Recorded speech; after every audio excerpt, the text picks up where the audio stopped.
जिल्हा बँकेच्या माध्यमातून शेतकऱ्यांना लुटण्याचं काम सुरू आहे आणि या संपूर्ण लुटारू गँगचे प्रमुख हे गिरीश महाजन असल्याची टीका ठाकरे गटाच्या उन्मेष पाटलांनी केली आहे। पीक विमा आणि कर्ज पुनर्गठनामध्ये सुद्धा जिल्हा बँक शेतकऱ्यांची फसवणूक करत असल्याचा आरोप उन्मेष पाटलांनी केलाय। आपण पाहतोय भाजपमधून ठाकरे गटात गेलेले उन्मेष पाटील यांनी आता गिरीश महाजन यांच्यावर निशाणा साधलेला आहे आणि जिल्हा बँकेच्या माध्यमातून शेतकऱ्यांना लुटण्याचं काम सुरू आहे असा आरोप त्यांनी गिरीश महाजन यांच्यावर केला।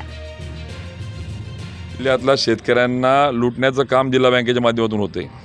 खरं जिल्हा बँक ही दिलासा देणारी बँक आहे, पण दुर्दैवाने शेतकऱ्यांच्या ATMच्या नावाने, पीक विम्याच्या नावाने या सगळ्या बाबीकडे दुर्लक्ष झालेलं आपल्याला दिसतंय।